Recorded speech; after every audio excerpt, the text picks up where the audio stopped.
So now I'm going to give you a little preview of what is coming up next week. I hope that you will stay with us. We'll be visiting Nancy Niemeyer's garden in Clayton. She's going to be giving talks on practical tips for gardening with California native plants. We'll be visiting my own garden in San Pablo. I have to say, we're not going to spend much time in the backyard where this photo was taken, but we're going to be using Calscape to help me select plants for my front yard, which was pretty wrecked in a recent remodel that my husband and I had. So we'll be having a representative from the California Native Plant Society help me look on Calscape and figure out what I'm going to plant. Whoops, whoops. Can you help me back up? We'll be going to see Kelly Marshall's garden. No, what? Okay, so coming up next week, we're going to pass over this. Nancy Niemeyer, me. That's me. This is Kelly Marshall's garden in Clayton, and Kelly will be talking about how to design a native plant meadow. We'll be going to Al Kite's garden in Moraga, and Al has prepared a really nice video on designing for beauty in the California native plant garden, and how did he design his garden. And Al is actually a professional fly fisherman. He is not a garden designer, and he designed this garden himself. We'll be going to Robin Hayden's garden in Alameda. She'll be giving a talk on redesigning a small garden with California native plants. Pete Vayu from East Bay Wilds will be giving a talk on ground cover manzanitas. I missed, how do I go back, Mike? I'm sort of hopped over a slide. Okay, so, all right. So we'll be going to Lauren Webster's garden in Oakland, and Lois Simons, a designer, will be talking about a permaculture approach to California native plants and hillside erosion, retaining a wetland and creating a dry creek bed and plant selection. Melinda McCrary from the Richmond History Museum will giving a talk on cultural uses of California native plants, plants that were used for textiles, medicinals, and food. Donna Bodine in El Cerrito will be giving a talk on combining natives and edibles and chickens. And Susan Billings in El Cerrito will be giving a talk with her designer, Sally Bryan, from weeds to wildlife, getting started with a native plant garden. I'd like to say now that Anne and Ed McAlpin have generously offered a $500 challenge grant if matching funds are contributed. So this would be an especially great time if you have not had the chance to contribute and support our program yet, to do so now. You can make a donation through the donate button on the tour's website at bringingbackthenatives.net. You can donate on the tour's GoFundMe page, or you can mail a check. The address is on the website under Contact Us. So I'm going to talk for a minute about garden design. So something I know from my own experience is that it's hard to design a garden. You need to know which plants have similar needs for water and light, how big they'll get when they're mature, what kind of drainage they want, what plants will look good together. If you are interested in converting your garden to natives, I always recommend that people work with a company that specializes in designing native plant gardens, and let that designer know that you want a native plant garden. If you would like help designing and installing a native plant garden, you might want to contact 4 Dimensions Landscape Company. 4 Dimensions is an award-winning landscape company. They designed this garden, which was on the tour some years ago. Their motto is restoring the earth, one garden at a time. And their goal is to bring people and nature together. 4 Dimensions creates well-planned, carefully crafted environments that enrich both human and natural life. So you can call on 4 Dimensions to design, build, or nurture your garden. You can reach them at 4dimensonslandscape.com or 510-893-1999. And once you have found a designer, if you're wondering where to buy native plants, you should check out the Native Here Nursery in Berkeley. They'll be giving a talk at Native Here later on this afternoon, or next weekend, I forget. But we'd like to thank our sponsor, Native Here Nursery, your source for local native plants in Alameda and Contra Costa counties, for supporting the tour. Native Here is a nonprofit nursery dedicated to growing locally native plants that are grown from seeds and cuttings collected in Alameda and Contra Costa counties. Local native plants provide the best habitat for our local wildlife. In addition, every plant you purchase at the Native Hair Nursery directly supports conservation of native plants. Native Hair is run by volunteers. Contact Native Hair to see how you can join their knowledgeable team, learn about California native plants for your own garden, and help Native Hair achieve its mission of restoring local gardens and parklands. You can visit Native Hair online at nativehairnursery.org or call 549-0211. This afternoon, we'll be visiting some private gardens, taking a tour of Native Hair Nursery and seeing photos from our own local tiny world. I hope you'll stay with us. Right now, we'll start with Bob Sorensen and his show-stopping garden in Orinda. Some of you may know Bob, who comes from a distinguished family of ophthalmologists. He is one of the many Sorensens that run the 3-generation Sorensen Vision in Berkeley. I'd like to take this opportunity to thank Sorensen Vision for sponsoring the tour again this year. Bob has a 3/4 acre lot in Orinda, which he has been restoring for the last 20 years. Although Bob said that the property was home to every weed known to humankind, when he and his wife Stephanie first moved in, you wouldn't know it now.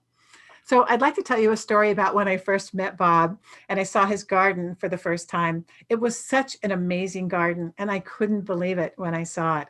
On that initial visit, as I was trailing Bob through the back 40, and he was telling me about the plants, and I was looking at the multiple nursery areas where he was growing out the local native plants that he used to restore the property, I asked him a question I have never asked any of my hosts in all of my years of running the garden tour. I asked, "Do you work?" And Bob said, "It's cheaper than therapy." And given the size and state of his garden, I thought he must have excellent mental health. All right, let's go now to Bob, and welcome Bob.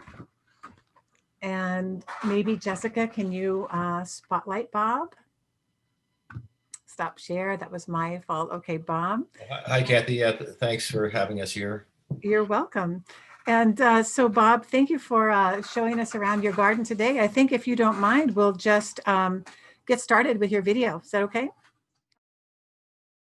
Welcome to the 2021 Bringing Back the Native Garden Tour. This is the Sorensen Garden in Orinda, California. I am Bob Sorensen, and I will be your narrator. This map shows Contra Costa and Alameda County and the location of the home in Orinda. Notice that about a half mile from the home is Briones Regional Park. Also nearby is Lafayette Reservoir Recreation Area and Tilden Regional Park, as well as other open areas. This map shows the watersheds, and you'll notice that the home is in the San Pablo Creek watershed. And this is a Google map satellite view of the area showing the Briones Regional Park, Briones Reservoir, San Pablo Reservoir surrounding the property. Because of the location near Briones Regional Park and the San Pablo Creek watershed, most of the plants, or in fact all the plants that were introduced to the property were from the Briones area plant list and also the San Pablo Creek watershed. This is a drone image of the property outlined in red, showing there's really two areas to the property of interest. One is the front yard on the north side of the house, and the other area is the creek, what I call the creek habitat area, on the south side of the house. And you'll notice that the property is surrounded by riparian and wooded areas. So let's get to the garden itself. Here we are looking at the front yard. We're looking southwest. The islands that we're looking at I call the oak woodlands. There's one coast redwood on the neighbor's property that you see on the left side of the screen. There are 21 live oaks on the front yard and 24 valley oaks in the front yard. The lawn area that we'll see in a second was removed in 2011 and replaced with an oak, with a native meadow. In this front island, there are a lot of toyon plants growing. Here's a deer bed sedge. There are a lot of these little volunteer soap root plants. There's the trunk of the valley oak. Here is the California fescue, another soap root back here. And if we come around the front, we'll see that there's some California fuchsia here, and then the soap root also again. Moving on to the front lawn area. In 2011, the front lawn was taken out and replaced with a local native meadow. Here are a couple photographs of the lawn area before it was removed. And here is a photograph of the yard during the planting phase. 2 years later, this is what it looked like. You'll notice a lot of plants in the front yard that are not so visible today. A lot of strawberries in the front yard, the white flowers, and the silver lupins did well too the first few years. But as the oak canopy shaded out the front yard, a lot of the sun-loving plants didn't do so well, and there are now no longer any silver lupins in the front yard. That's one thing about native gardening, is every year this meadow area has been different, and it's really fun to watch the evolution of the yard. So here the yard is this year, and you're hard pressed to find any strawberries in there right now, and there's certainly no lupins. There's a mass of buttercups. The buttercups have done really, really well in this area. Over here in this corner, the mugwort has done quite well. It was not intended to be a mugwort patch, but the mugwort just seems to love this area. There is a lot of cow parsnips you'll see as we scan across the yard. Grass most of the grass you see here is the Bromus carinatus, and there's another soap root, cow parsnip. You'll see some 5 spots in the background. The miner's lettuce is starting to turn yellow. I find this a very beautiful thing to see when the leaves change color to yellow and then brown. Then we're looking over again at the field of buttercups. These buttercups came from a backyard buttercup population in the creek that we propagated for the front. And you see some baby blue eyes in there with the miner's lettuce and Bromus carinatus and soap plant or soap root. And then you have the Fremont's star lily, very beautiful monocot. And here's a close-up of the 5-spot flowers with the buttercup also interspersed and miner's lettuce.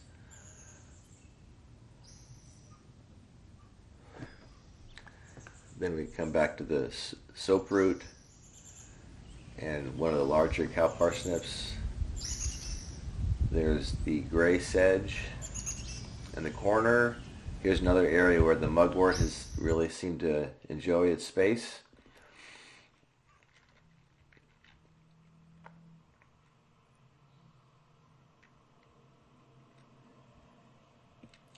Close up of the gray sedge, or excuse me, gray rush. And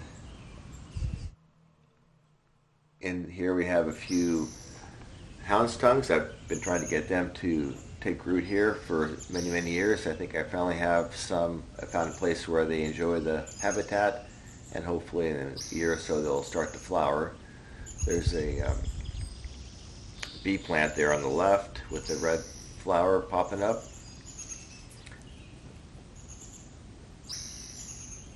good to see the insects enjoying the hound's tongue. And there are a couple of baccharis. There's one right there in the upper left. And these baccharis have just volunteered here on their own. Moving over to the west side of the front yard, there's another Fremont's star lily with some more of the gray rush and cow parsnip there on the left.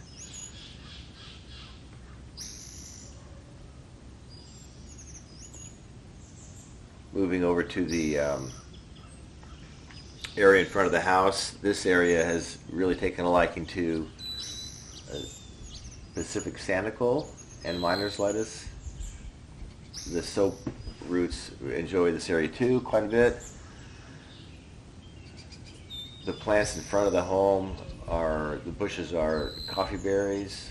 Here are some close-ups of the Sanicle, Pacific Sanicle, interspersed with miner's lettuce.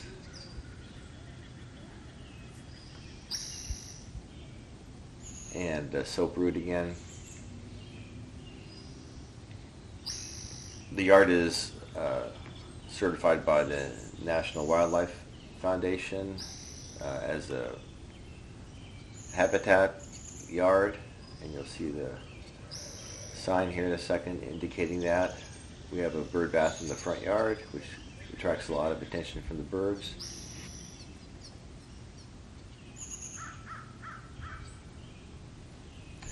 Along the back rock wall is a licorice fern that I planted there a couple of years ago. A great place to get these native plants. This is a native to the area, but I picked it up at the Native Hair Nursery in Tilden Park, run by the California Native Plant Society East Bay chapter. One thing I did this year also is I planted a lot of buckeyes from seed, local seed, and grew them out, and I planted maybe 6 or 7 along the rock wall. My plan is to have a little fun with this, prune them back, and make them 3 to 5 feet tall, and create like a little buckeye hedge. We'll see how that works out. The soap plants do well in this area as well. There's a rock owl there you can see. Miner's lettuce volunteers throughout the yard. Swinging back around now, we'll be looking west to east at the front yard, and we'll continue the tour after the break of the backyard. That is an alum root in the pot on the left, and we'll see it in about 10 minutes. Now this is a continuation of the Sorensen garden. This is the backyard patio area where a lot of the propagation goes on. This year I did propagate a lot of buckeyes from seed, and this is one interesting buckeye that germinated, an A. chlorophyllus buckeye. There are several examples posted on the internet in the last 20 years. My guess is this will probably not survive once it uses all the seed energy that it has. There's a tributary of Lauterwasser Creek, which feeds into San Pablo Creek in our backyard. And one of the goals of the planting in this area was to plant everything south, in the south part of the yard, basically south of that wall you're looking at right there, with native plants to the watershed area. I did utilize Brioni's regional park plant list. Here is Melica toriana. As we move on down the path, you'll see the creek to the right. This is black sage. This is one of the hotter spots in the yard, and the dry chaparral plant communities seem to like this rocky area. You'll see a lot of California poppies, a lot of buckeyes on the right. Here's another cluster of 5 spots. with some Clarkias there on the left of the 5 spots. There used to be a big live oak in that little rock alcove that fell down about 5 years ago. And the silver lupin took over that spot. And up on the hillside is Ribes sanguineum glutinosum.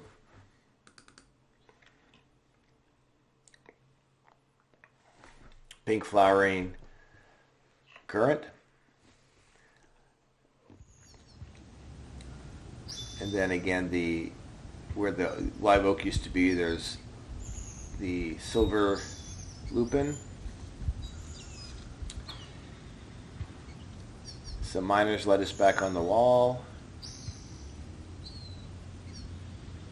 along with some California poppies. And there's a volunteer buckeye.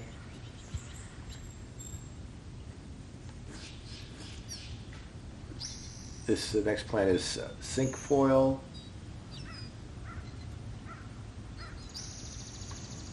This bush is snowberry. And down next we'll see fairy bells right on this side of the fence, down low. Crossing the little tributary of Ladderwasser Creek, we'll be looking east up the stream, and there's a little pool of water there where there have been populations of California newts that have reproduced up there. I haven't seen them for a couple of years. I think it's because of fragmented habitat, but hopefully they'll make it back. The stinging nettles do well in this area. You don't want to touch those because they sting. And the horsetails are prominent in the riparian areas also. There are a lot of bay trees, some larger ones on the property, and a lot of small volunteers as well. Walking up the stairs, there are a lot of coffee berries on the property. In 2004, I purchased an Eve Case cultivar coffee berry and planted it right here. This is another one of the very few plants that are not native to the watershed, but it's interesting because this has been here for 17 years and it's known to be a dwarf coffee berry, and that's exactly what it is. It hasn't gotten any bigger than that in 17 years.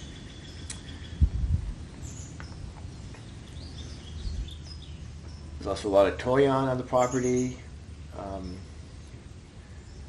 and there's also yampa.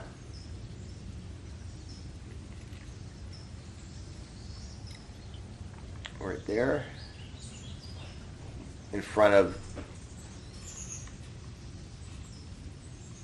another volunteer buckeye on the left.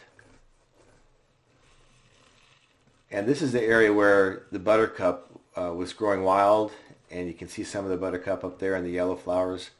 And this is where I got the seed from these buttercups and propagated them to create the buttercup meadow in the front yard.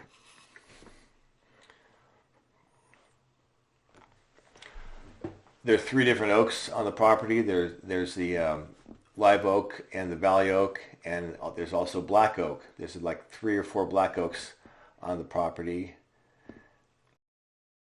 One of the black oaks is right above us. You can see the leaves on the upper part of the screen. There are a couple beehives on the left. Italian honeybees. There's 3 or 4 madrones on the property. I planted this one 7 years ago, and it has so far survived. These are hard trees for me to grow, but this one has done quite well. I have the fencing on it to keep the deer from browsing it till it gets a little bit taller. And here's a bay tree, which is interesting because this is typical deer grazing where they develop that triangular base, and then eventually a branch will break out the top, and then the tree will be off and running. There's a lot of poison oak on the property. I try to keep the poison oak off the trails, but outside the trails I let it do its thing. Over to the left you'll see a clump of California fescue, and then walking up the trail we'll see another deer browsed bay, and then the trunk of a very large live oak.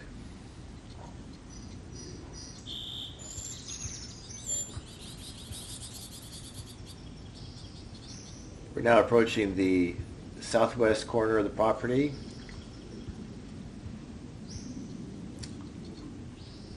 And in this area, you'll see some poison oak and some Pacific Sanicle. This is all totally native to the site. There's wood mint. There's some strawberry in there also. There's a wood fern. And some more woodland strawberry. And there's actually a California pipevine in there. Right there.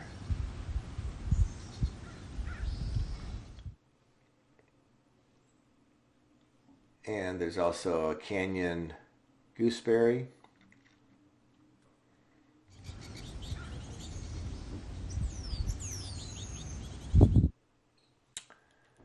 And another coffee berry.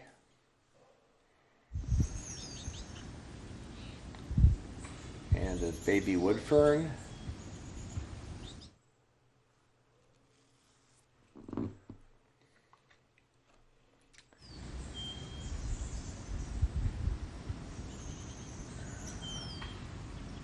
A lot of toyon in there. And then over here, this is actually not my property. It's part of the park, next door park, but I've done some weeding over in this area. There's some beautiful valley oaks and a big field of cow parsnips.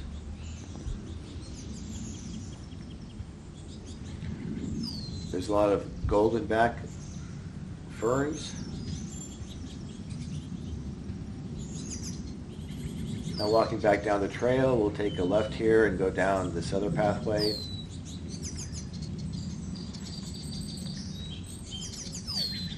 Down at the bottom of the staircase here is where the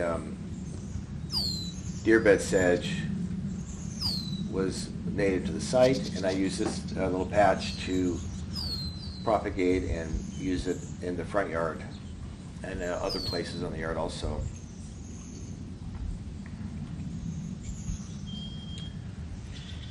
Here's the deer bed sedge here.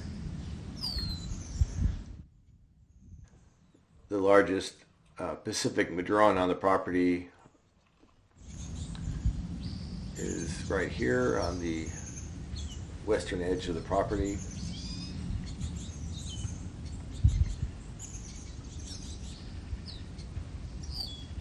And moving further down the path, we see an area with false Solomon seal.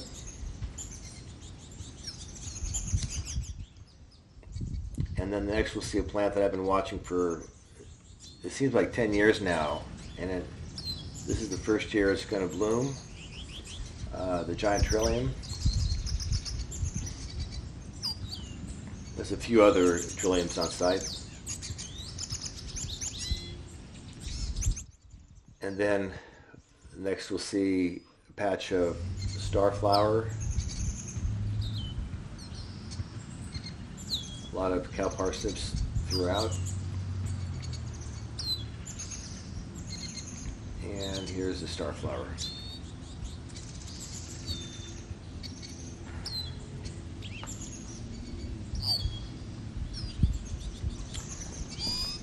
So that'll wrap it up.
was just beautiful, Bob. Thank you very much. I'm seeing a lot of comments here. What an incredible property. Excellent video quality. I have to say, if you ever want to stop being an ophthalmologist, you could become a garden videographer. You have a great career in front of you. I love the titles, and thank you for including the names of the birds we're hearing. Wonderful close-up. So thank you. You did a fabulous job with that video. Thank you. So can you tell us about some of the birds and the other wildlife that you've seen in your garden? Yeah. So my wife and my daughter and my future son-in-law are all bird experts, and they're the ones that have identified the birds for me. And so I just want to thank them for that. I can't tell you much more than that about the birds. But the other animals, we've seen a lot of wildlife. We've seen foxes. There's a list of the animals we've seen on the website. Quails, skunks, raccoons, possums, the salamanders, newts. Oh, red fox, didn't you? A red fox also, yeah. Yeah. Oh, that's exciting.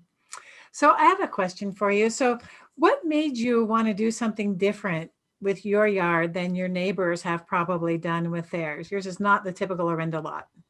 So we moved into the house in 1987, and the thing I really liked about the house was it had a creek and a native area in the backyard, which I really liked. I wanted to have that as part of my property.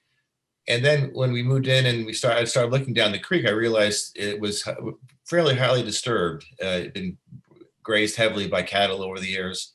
And so I just took it upon myself to convert it to native yard. And back then there weren't the great resources there are now to find plants.